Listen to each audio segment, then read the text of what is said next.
Good afternoon and welcome to the latest installment of I Was a Teenage Daydreamer, where I discuss mostly music, some literature, some film, and some random things that I enjoy, and hopefully you do as well.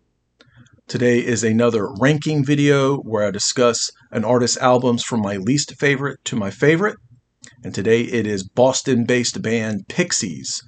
For those of you who don't know, Pixies were a college alternative band releasing albums from 1987 to 1991 before breaking up. And they were led by Black Francis on vocals and guitar, and principal songwriter Kim Deal on bass and vocals, Joey Santiago on lead guitar, and Dave Lovering on drums. After their breakup, Black Francis changed his name to Frank Black and started releasing some solo albums. Kim Deal made Breeders, her one-time side project, a full-time project, and had some success with that. And the other guys did their own thing. I believe Joey Santiago was in a band called Pink Martinis, which was kind of lounge music and kind of cool stuff. Anyway, they got back together in the 2000s and did some touring. I saw them in 2004, I believe, and enjoyed that. And then began putting out new music. Initially with a song called Bam Thwok, which is very forgettable.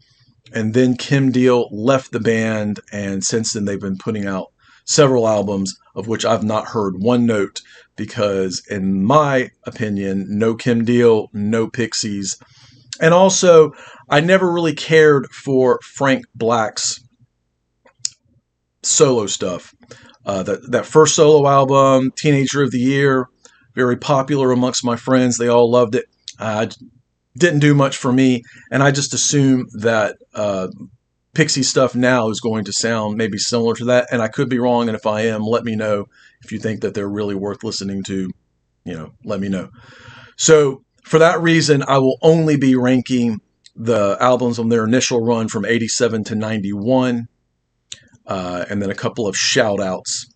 And I also want to make the disclaimer that I'm going to include their first release, Come On Pilgrim, which is a mini album, but I think it's an important album.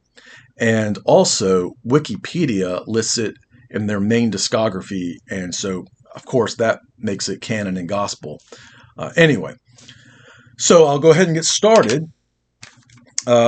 Number 4 for me is Trompe le Monde, which is French for Fool the World.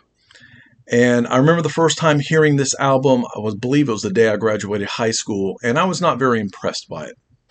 I liked the first 3 or so songs, the title track. Alec Eiffel's a fantastic song, sad punk. It's got a dark metal type groove to it. But overall, I thought the album was long and boring. And 30 years ago, I'd have given this album a 2 out of 5 stars. As I've gotten older, I've realized that certain songs are really great. Letter to Memphis, super melodic. Motorway to Roswell, super melodic. Distance Equals Rate Times Time, great rocker. And it's grown on me a lot over the decades. And when I re-listened to it this time, I thought, well, maybe it will move higher up in the ranking. It did not, but it did move higher up in my estimation. I would put this at a 3.5, probably even 4 out of 5 stars. I used to think at one point that it was weak in the middle, that the first several songs and the last several songs were great, and the ones in the middle are a bit meandering. Again, there are 15 or so songs on here. The 90s bloat, as they used to call it. But really, every song on here is top-notch. Black Francis is really big on his UFO extraterrestrial kick. And honestly, in a lot of ways, this is a very logical follow-up to the previous album, Bossa Nova. And I very much remember seeing the head-on video come on MTV, probably 120 minutes. And they were talking about the video and how they, on the way into the studio, they would hear it on the radio by Jesus and Mary Chain, and they decided they'd cover it. Really good version of that song. I actually prefer it over Jesus and Mary Chain's version. So yeah, that's my 4th pick, their 4th album and last album for many, many years, Trompe le Monde. Next is the one right before it, Bossa Nova, which at one point was my hands down favorite Pixies album. And it is a rocker from start to finish. Surf rock is very prevalent all over this, from the opener, Anna, to the closer, which mellows things out a bit, but just has that nice Western surfy twang going on. Lots of great catchy songs like Valoria and Dig for Fire. And Black Francis is in full voice here, screaming like a banshee. Nobody can scream like Black Francis. So yes, this was the first one I became really, really familiar with in high school. Someone made a cassette copy of it for me. On this side, on one side was Bossa Nova, and on the other side was the Smiths' Meet His Murder. For those of you who have seen that ranking video, that is my favorite Smiths album. So these go back a long way with me, and I think every song on here is really, really great. Not one that I dislike. However, that's how much more I like the ones that come before. This is a solid 4.5 out of 5 stars. Maybe a touch too long in places, but that's okay. Next, I have to cover the cover, but next is their debut, official full-length debut, Surfer Rosa.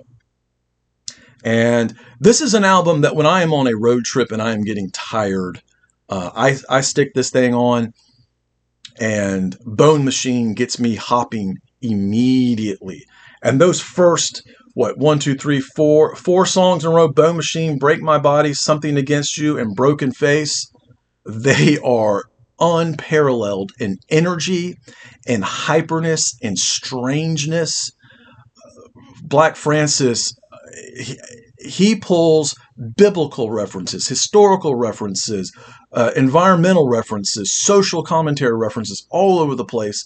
And like I said about the Bongos review I did earlier, there's not necessarily always a message or a cohesive theme involved, but you know where he's coming from, and it just paints a somewhat vague picture of something that you can interpret on top of. And I'll get more into that in a second. One reason this album isn't higher is because it's got Gigantic on it. Great song. Love Kim's vocals, but I've heard it to death, and there was a local band who I will not name in Nashville that played it all the time, and it kind of made me sick of the song. This album is also the one that houses my favorite Pixie song, which is the last one on here, Brick is Red. There's just something about it. It's quirky, it's goofy, it's fun, and I love it.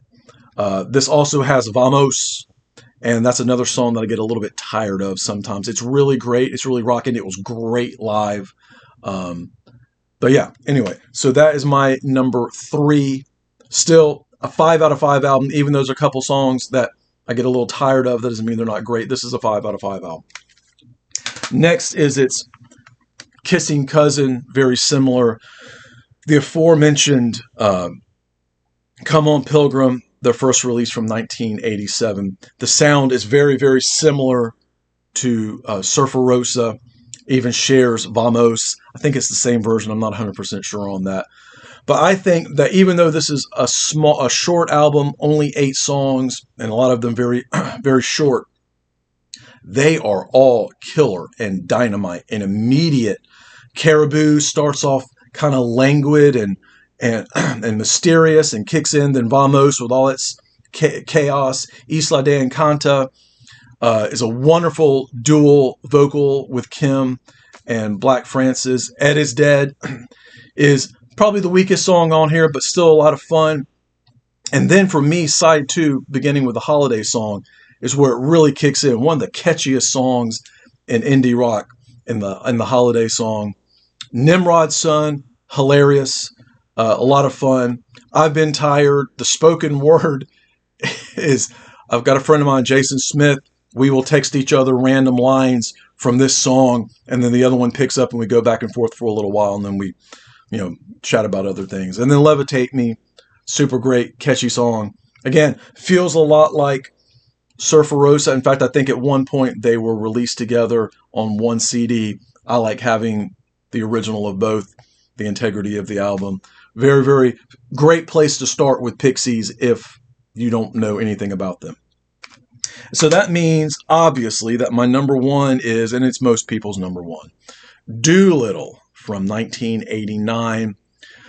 The first time I heard Pixies was Here Comes Your Man, and I don't think I've told this story, but when I was in 8th grade, I would get off the bus and I would run to the house because MTV showed a block of alternative videos at about 15 minutes before the hour, and they showed Under the Milky Way by The Church. They showed Stop Me If You Think You've Heard This One Before by The Smiths. They showed Here Comes Your Man by Pixies. And they had something by The Farm from the Spartacus album. I didn't pick up on any of that. But those first three bands, lifetime favorite bands of mine, The Church being my all-time favorite band. And all because MTV was showing videos that mattered and very impressionable on a young 13, 14-year-old kid. At the time, Here Comes Your Man was weird. The video where when they're singing, they're just, which I get now, that was them rebelling against the label. They didn't want to make a video. They didn't want to lip sync. We're a real rock band. We don't going to get into all that mess. Totally respect that. But I was probably 2 or 3 years later, I was in high school, again, first with Bossa Nova and then with this album.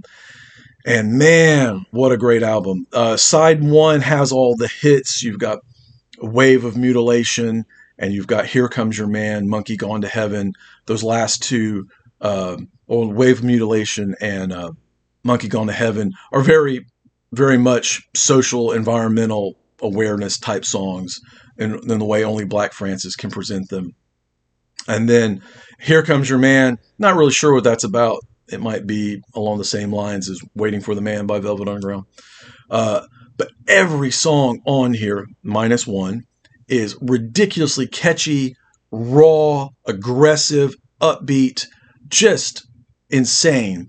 And that's just side 1. Of course, the bass or the opening track with the line "Slicing Up Eyeballs" has informed the great Slicing Up Eyeballs music commentary, I guess, website, and all kinds of things. They're on Facebook. They're everywhere. I mean, I've been reading their stuff for years. Side 2, though, is where it's really at. Especially, and I mean, I like the artsiness of all this, was kind of Mr. Greaves, Crackety Jones, number 13, La La Love You, which a lot of people, that's the weak song for them, David Lovering. I think it's fantastic. Hey, one of the greatest songs ever written by any band at any time in any genre. Very emotive, very disturbing. The one that doesn't really do it for me is Silver, co-written with Kim Deal and with her own vocals. It's fine. It just kind of detracts from the overall flow of the album. And then, of course, Closer, Gouge Away. And again, the screaming from Black Francis on Tame, on others. Nobody screams like this man. If you only hear one Pixie CD, this is the one to go listen to. You can fan out from there. I did say Come On Pilgrim would be a good start, but obviously you've got the quirky pop, you've got the punk edge, you've got the surf feel, you've got excellent melodies, super obscure lyrics. It's just it's the whole package. Fantastic, fantastic, fantastic album. So that is my and a couple of shout outs. And these came out the B-sides and the BBC sessions. When I re-listened to these, it had been a while since I've heard them. I remember liking them a lot more back in the day. The B-sides are great because they have Manta Ray, Weird at My School, Dancing the Manta Ray, all really cool B-sides from the Trompe Le Monde singles, I believe. Bailey's Walks, Winter Long, really, really nice Neil Young cover, a live version of Almost couple of other cool covers, Evil Hearted You, some throwaway stuff like Theme from Narc, which apparently was a video game or something like that. I'm not much of a gamer. The UK surf mix of Wave of Mutilation, which I believe was on the Pump Up the Volume soundtrack. It's okay. It's fine. So for the completists, yeah, pick this up. A lot less expensive than tracking down all the singles, but also not as fun, but also more space-minded. Anyway. And then the BBC, apparently there was a reissue of this, the full BBC, a year or so ago. This is really great, really raw, really visceral, even more so rather. Um, and some different arrangements to some of the songs. Again, BBC sessions, Peel sessions is where bands could try out new songs, work things out, do obscure covers, whatever they want to do. Just kind of like a B-side, a good place to have fun. So both of these are nice, complementary as well. Um, so if you like what you've seen, hit like and subscribe. Let me know what your favorite Pixies, whatever, are. And as of always, keep doing what you love. Thanks.